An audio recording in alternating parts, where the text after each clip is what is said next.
रवि तिवारी आप देख रहे हैं लोकल टीवी। इस समय हम लोकल टीवी के न्यूज़ रूम पर मौजूद हैं और आज हम बात करने वाले हैं, जो मेरा थंबनेल है, मेरे थंबनेल में भी आपको दिखेगा, संघर्ष का दूसरा नाम चंद्रशेखर। जानिए जनहित के लिए चंद्रशेखर की लड़ी गई कहानी, मेरी जुबानी। मतलब मैं रवि तिवारी। आज मैं आपको जो वरिष्ठ भाजपा नेता हैं चंद्रशेखर साहू, वर्तमान में जिला पंचायत के सदस्य हैं, उनके जब जिस समय बीजेपी विपक्ष में थी, विपक्ष में रहने के दौरान जनहित की लड़ाई को लेकर उन्होंने कई बड़े आंदोलन भी किए, कई बड़े आंदोलन में शामिल हुए।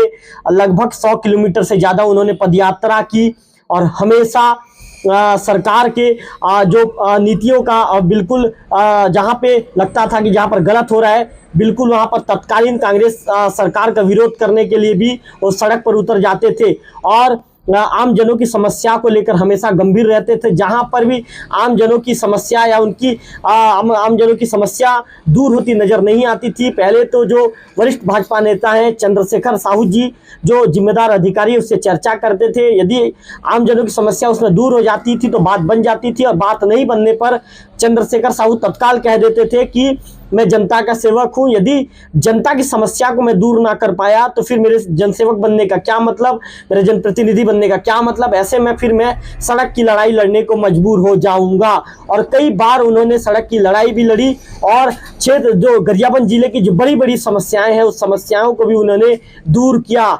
ऐसे हैं जो भाजपा के वरिष्ठ नेता, जो जनप्रतिनिधि, जिला पंचायत सदस्य चंद्रशेखर साहू। चंद्रशेखर साहू जी हमेशा एक ही बात कहते हैं कि मैं जनता का सेवक हूं, जनता ने मुझे आशीर्वाद देकर इस कुर्सी में बिठाया है। ऐसे में जनता की समस्या जहां भी होगी, जनता के सुख दुख में मैं हमेशा 24 घंटे खड़ा रहूंगा। मैं आप लोगों को चंद्रशेखर साहू जी ने जिस समय बीजेपी विपक्ष में थी, उस समय चंद्रशेखर साहू जी ने जो गरियाबंद जिले के जो बड़ी समस्या थी उसके लिए जो आंदोलन किया था, उस आंदोलन को लेकर अब मैं बात करना चाहूँगा। सबसे पहले तो जो चंद्रशेखर साहू जी ने सिकासर जलाशय के जो उलट के पानी की जो उपयोगिता को छुरा व फिंगेश्वर क्षेत्र के खेतों तक सिंचित करने की मांग को लेकर ग्राम उंदा सिकासर से रायपुर राजभवन तक करीब 117 किलोमीटर किसानों के साथ पदयात्रा की थी।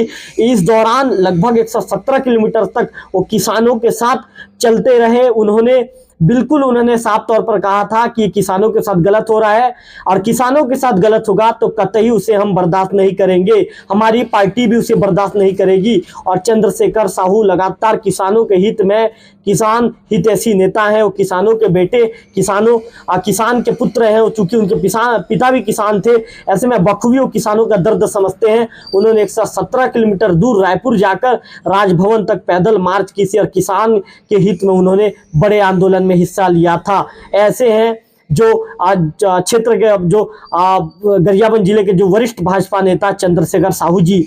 मैं चंद्रशेखर साहू जी के विषय में एक बात और बताना चाहूंगा। गरियाबंद जिले के जो ग्राम पांडुका है, वहां स्थित नवोदय विद्यालय में कक्षा 8वीं में दर्ज संख्या बढ़ाने व कक्षा 10वीं पास बच्चों को 11वीं की पढ़ाई नारायणपुर बस्तर के नवोदय विद्यालय में ना करके हमारे गरियाबंद जिले में स्थित नवोदय विद्यालय पांडुका में एडमिशन दिलाने के लिए धरना प्रदर्शन भी जो चंद्रशेखर साहू जी थे उन्होंने किया था।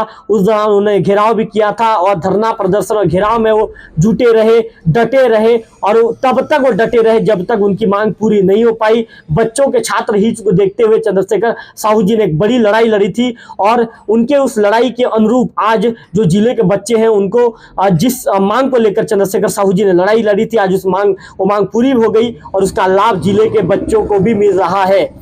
तीसरा मैं बताना चाहूंगा आपको कि जो चंद्रशेखर साहू जी हैं जिला पंचायत सदस्य में, वर्तमान में उनके कंधे पर जिला पंचायत सदस्य की जिम्मेदारी है।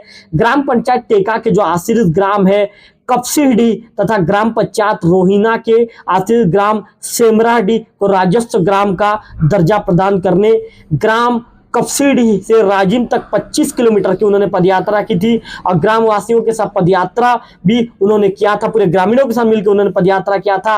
वहीं जिसकी जो राजस्व ग्राम बनाने की कार्रवाई उनकी हो भी रही है।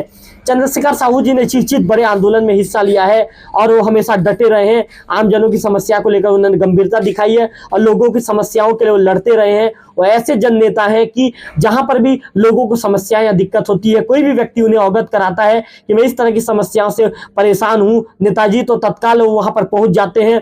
जिसके यहाँ भी, जहां भी, जिसके यहाँ भी कार्यक्रम हो, यदि कोई व्यक्ति उन्हें बुलाता है तो समय निकालकर बिल्कुल ऐसे लोगों के बीच में भी पहुंच जाते हैं। और यदि वहां पर भी किसी तरह की कोई समस्या को लेकर यदि कोई व्यक्ति, उनका क्षेत्र का व्यक्ति यदि कोई बात बताता है तो तत्काल उस बातों को लेकर वो सीधे संबंधित अधिकारी से चर्चा करते हैं और संबंधित अधिकारी से चर्चा कर जो मांग है, उस जो आमजनों की जो समस्या है, उस समस्या का निराकरण भी वे तत्काल करते हैं। कई बार कई ऐसे मौके हुए हैं जब चंद्रशेखर साहू जी सवेरे अपने जो क्षेत्र है उनके दौरे पर पहुंचे हैं और दौरे पर पहुंचने के दौरान जब उन्हें किसी भी ग्रामीण ने उनकी समस्या से अवगत करवाया या समस्या को बताया है, चंद्रशेखर साहू जी तत्काल उसी ग्रामीण के सामने उस संबंधित अधिकारी से दूरभाष पर ही चर्चा करते हैं और कई बार उन्होंने उस समस्याओं को दूर करने का काम भी किया है। चंद्रशेखर साहू जी जब भी कई बार दौरे पर पहुंचे हैं, चाहे वो राशन कार्ड से संबंधित कोई मामला हो, चाहे वो वृद्धा पेंशन से संबंधित कोई मामला हो या अन्य तरीके की जो भी समस्याएं हो, उस समस्या को जब भी किसी ने अवगत करवाया है, जो चंद्रशेखर साहू जी ने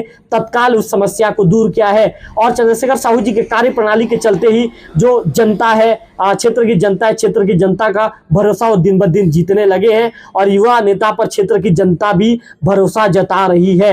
हमने जिस तरह का थंबनेल जो बनाया है, संघर्ष का दूसरा नाम चंद्रशेखर, और जानिए जनहित के लिए चंद्रशेखर की लड़ी गई कहानी, तो बिल्कुल चंद्रशेखर साहू जी जनहित को लेकर ऐसा काम कर भी रहे हैं और ये भी कह सकते हैं हम कि संघर्ष का दूसरा नाम चंद्रशेखर। इसीलिए आज हमने एक थंबनेल तैयार किया है और आज हम इस पर एक विशेष रिपोर्टिंग कर रहे हैं।